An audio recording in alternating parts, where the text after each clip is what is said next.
Hello and welcome back to THU TV. I'm here with my three very good friends, Dennis, Guido, and Angus, to talk about how to make your way in this crazy world of beautiful digital arts and all that sort of stuff. We're transmitting from, beeping sounds, that's cool. We're transmitting from Troia in Portugal at the THU conference, and let's figure out what's happening. So quickly and briefly, who are you and why are you here?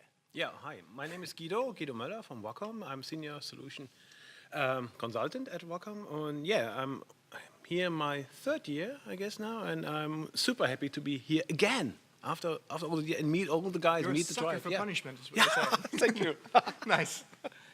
I'm Dennis Yu. I work for Wacom, and I'm the Global Alliance Manager. I've been at Wacom for almost 3 years with a previous experience in game industry. Awesome. What's a global alliance mean? That sounds really kind of video gamey. It really kind of is. I basically manage all the partnerships for Wacom. Awesome. My name is Angus, as you said, and I do product marketing for Unity. So we have an artist initiative at Unity where we're trying to open up the product to artists and make it more user-friendly and accessible. And so I'm here at Troia to try to show a little bit about Unity, and we're helping out in the collabs and just spread the goodness about Unity 2017. Awesome. So we have Unity and global alliances. I feel like there's a giant group hug coming on, basically. Yeah, we all might cry together. It's going to be beautiful. It should be emotional. So tell me a little bit about, so what is Unity and why do artists care? Well, Unity is a content creation engine. So people think of it normally as a game engine, but actually you can use it to create just about anything. It's very popular in VR and AR now, and obviously as those fields take off, people are looking for solutions to help them create content for those markets. So it's used in all kinds of things, but definitely the world's most popular game engine for sure, with incredible market penetration and all this kind of stuff. But I think the reason for that is that it's a very accessible product, so people can open it up and start to use it pretty easily, right.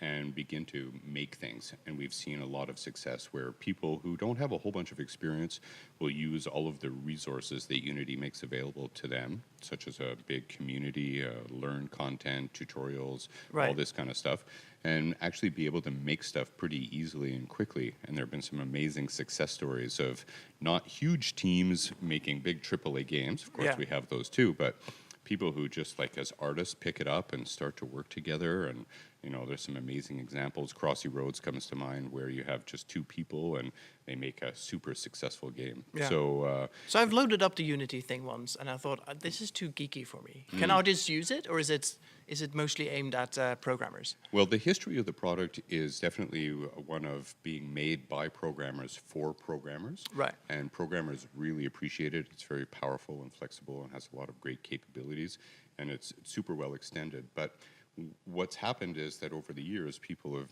really enjoyed using it so much that there's a huge ecosystem that was created around it. So through the Unity Asset Store, you can actually go and get a whole bunch of user-friendly extensions to the product that make it much more accessible to artists.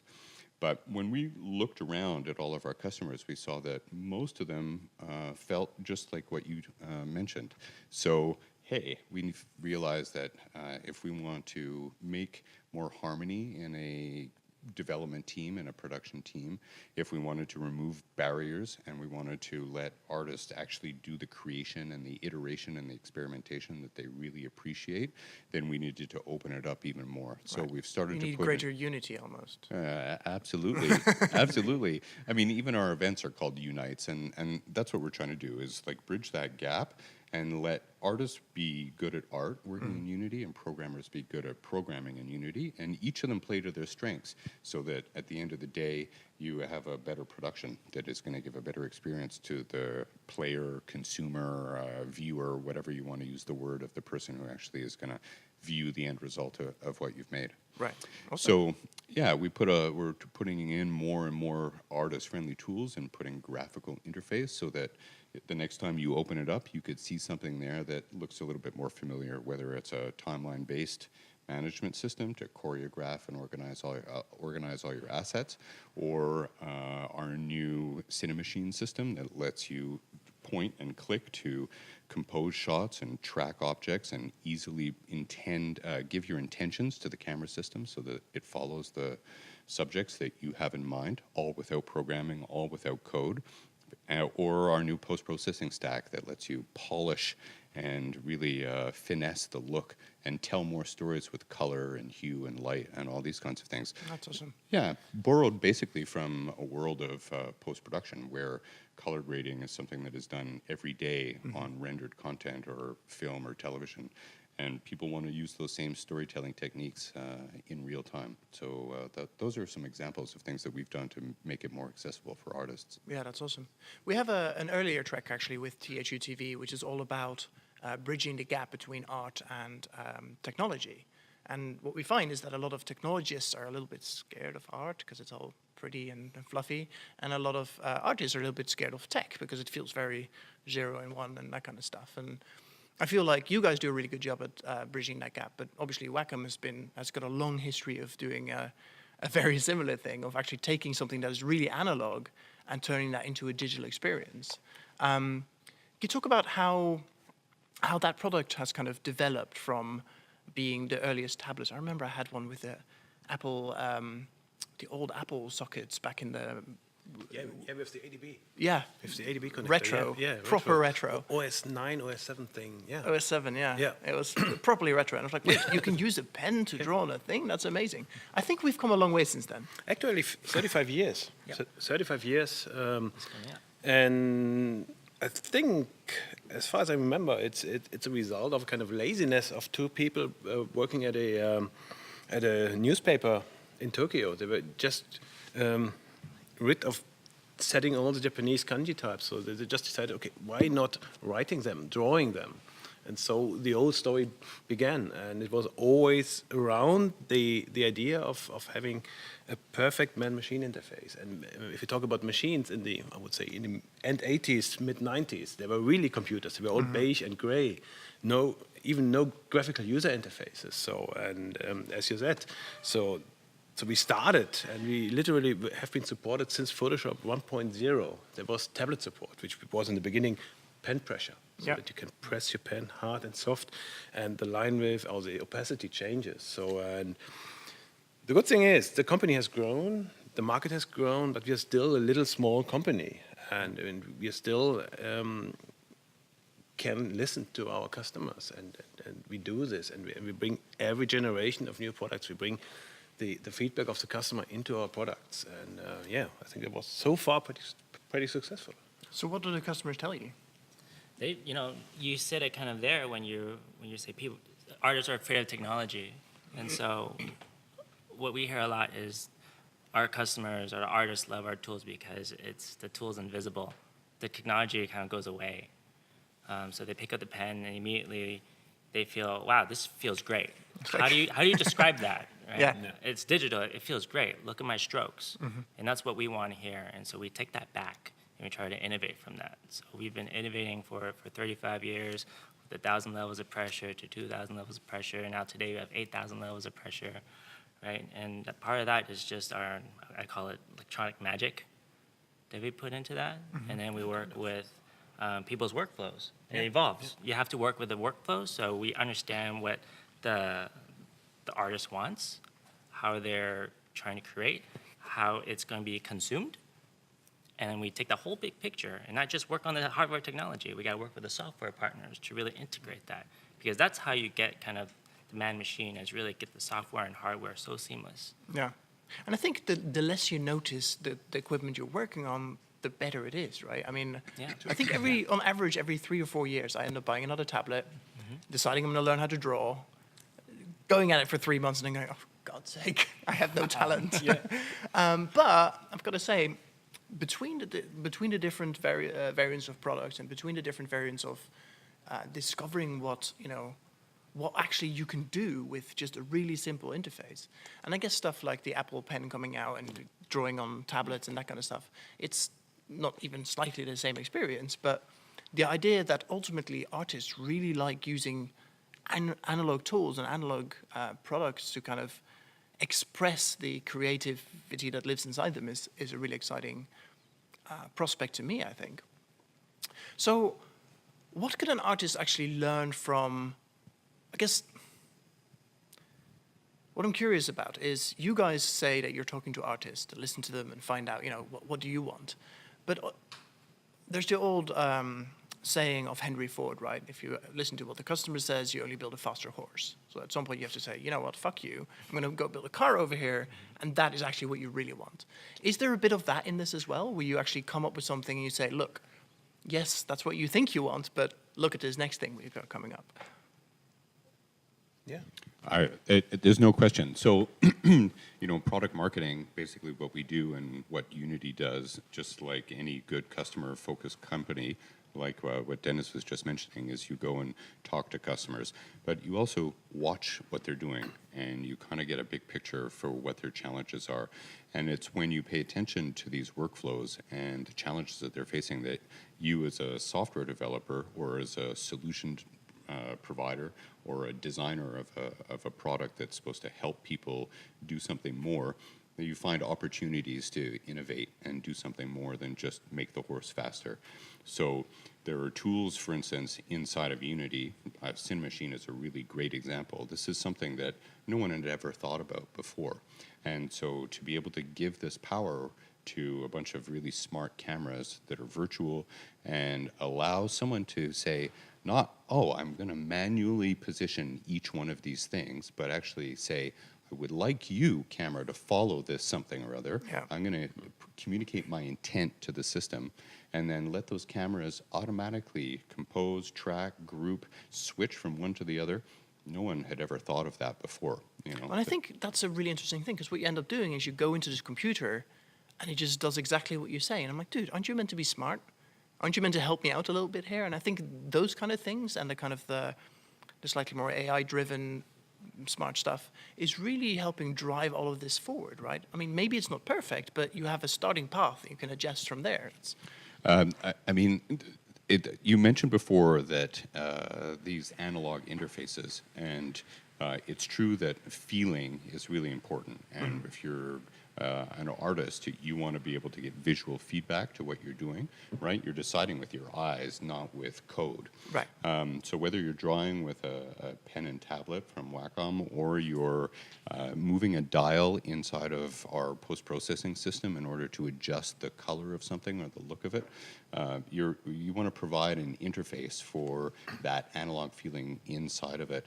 But a software developer has this incredible thing in front of him, which is a computer, and if you can figure out how to program it to really take what the artist's intention is and translate that into bits and bytes and then put it on screen afterwards, then you're making magic. And AI comes along and does all kinds of things. So Cinemachine is a great example, but we've actually just started working more and more with machine learning, and Unity is going to be able to do all kinds of amazing things to help artists and remove all kinds of rote work, as in like rotoscoping and that same route. Manual work is what we want to get rid of. You want to be able to concentrate on storytelling, on your creativity, on making beautiful magic. Pictures, Yeah. instead of dealing with the technology that is it's kind of like an obstacle. It's an intermediate thing that gets in your way of actually, wouldn't it be great if you could just plug a wire into your head and have the picture that you have conceived of appear on screen? No, that would be horrifying. Let's be honest. Well, I'm not sure. If you had an artist who could do that and just you close your eyes and imagine, and the computer makes it come to life for you, and you go, oh, no, and I'm going to think it and communicate it, that would be awesome, right? That's the holodeck. That's some future of incredible power coming to life. So I think that AI and those things are going to help artists incredibly over time to magically and incredibly increase their productivity and their efficiency, so that at the end of the day, what they make is truer to their vision. That's amazing. Yeah. So if you guys are just dialing in, we are here at THU TV talking to a trio of fantastic people from Wacom and from Unity. And I'm going to try and dig in a little bit about what it is about these tools that are important to learn if you're just getting into the industry and if you're just trying to find out, how to make your way. So they're both incredibly powerful tools that are both industry standards. And it feels very much like you couldn't possibly get away with not learning them at this point. Does that ring true? Is that, do you have to know how to use a tablet? Do you have to know how to use Unity to make it in the world of digital arts these days? Yes is just an okay answer. You don't have to. Right. When I went to school, I went for sound design, and then my professor, there was digital DAWs and everything, and my teacher was like, okay, before you go digital, you gotta learn analog. And so we were recording a 2-inch tape. Nice. It was fun, loads of fun, analog plugins and everything, patches. And then when I went to digital, I totally got it. Right. The parts were in different places, but my mind and mouse was able to go to where I was able to patch into. And I was able to do more complicated things that I couldn't do in analog. I was able to do it faster, I was able to do it better. But now with computers and technology, it's easier to be more accessible to stylists.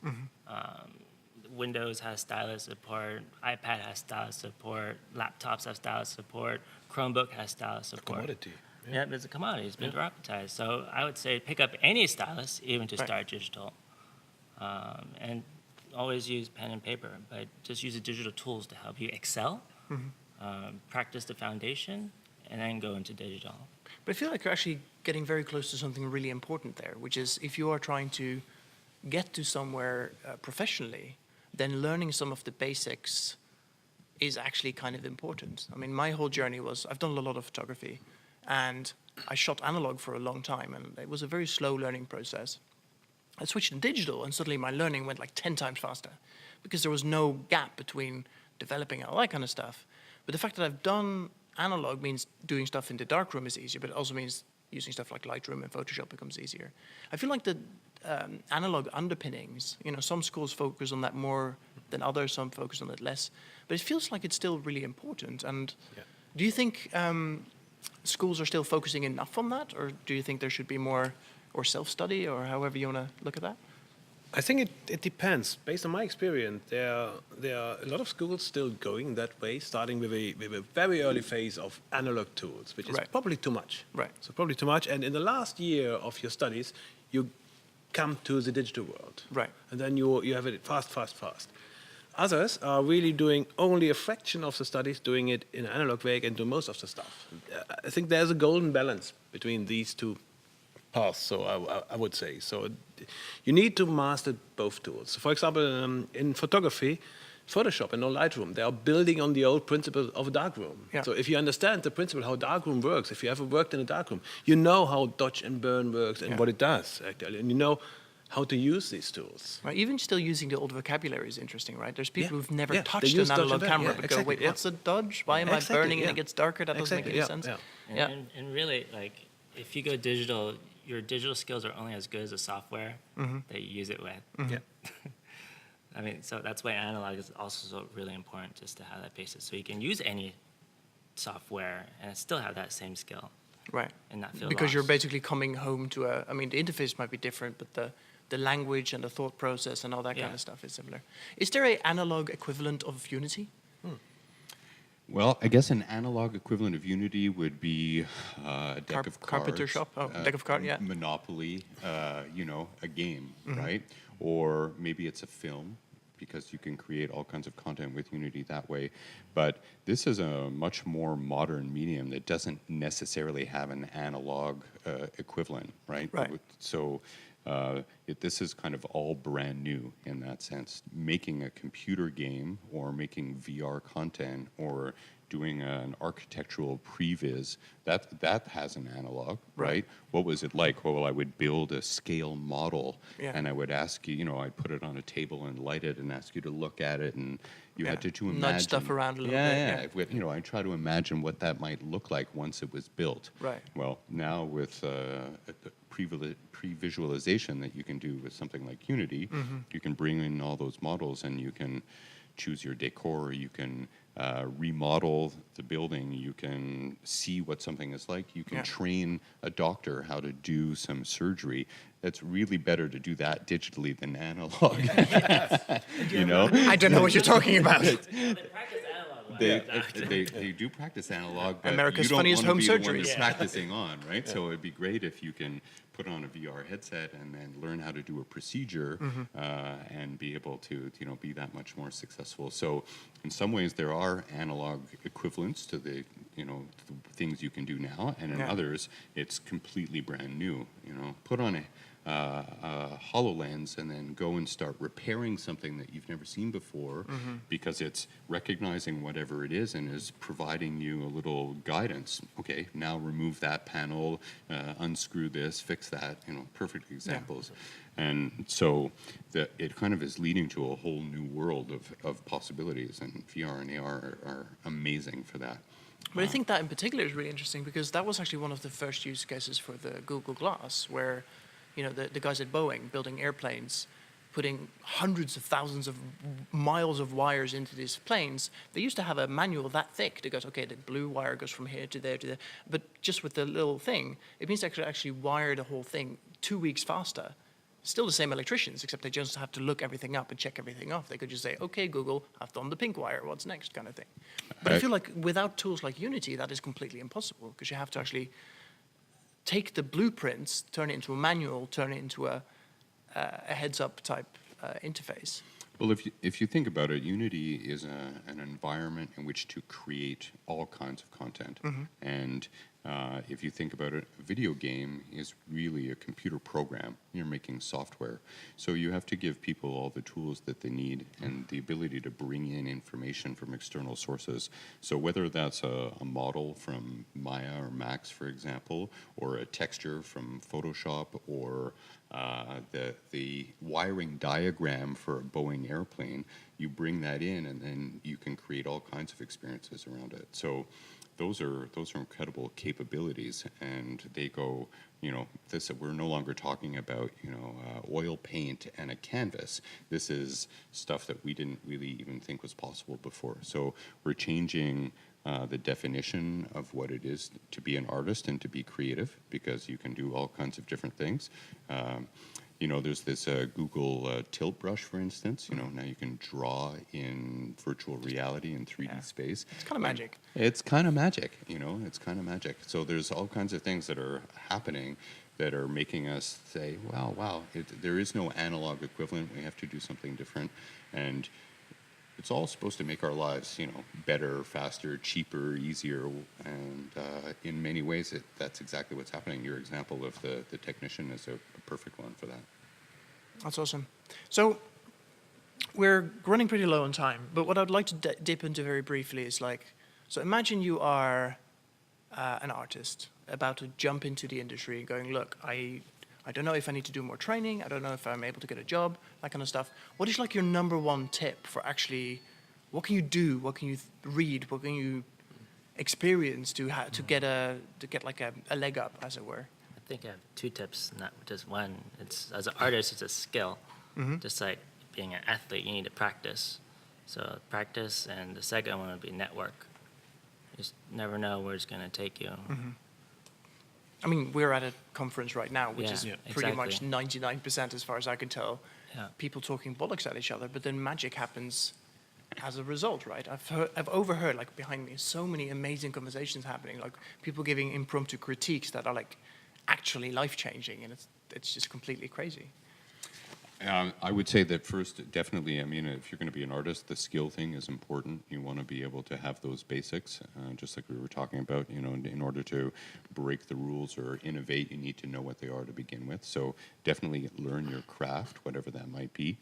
But in the case of some of these new industries and all this innovation that's possible, the internet is an incredible resource. It seems kind of obvious to say that, right, but you can be inspired, you can learn, you can find resources, you can find starter kits, you can find examples of people just like you who have tried to do something and you failed miserably at every turn. Well, maybe, but from every failure you learn something. For and sure, you pick yourself for sure. up again and say, well, I'm going to do that differently next time, right? So I would say those are important. And then there's just basic stuff like, well, what do you actually want to do? And sometimes answering that question is the hardest. And so go experiment. Try Right. stuff, see what happens. Get your day job, and then in the evening, get a tool like Unity that you can make anything with, and start making anything and see what happens. We have examples of people who use Unity and end up creating stuff they'd never thought of before and have enjoyed an incredible amount of success because of it. So the world is wide open, and this technology just and the resources people want to share, the feeling here at THU of sharing and inspiring and teaching. Yeah. That spirit is embodied by the communities that Unity has, as a matter of fact. So incredible amount of resources, education, inspiration, it's all there for you. Beautiful. Yeah.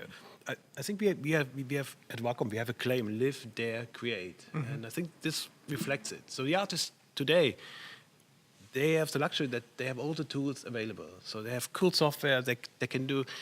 Just imagine you want to do a game 20 years ago. You need tons of software, you need different hardware, and now it's enough if you would take Unity and a Wacom tablet. And the main idea is dare to do something, and then start creating. Just unleash your mind and start something. It's a big leap of faith is what I'm Don't hearing. think too much about how to do it, just start. And as we all said, practice and work. Yeah. Awesome. Well, thank you so much for coming. Thank you so much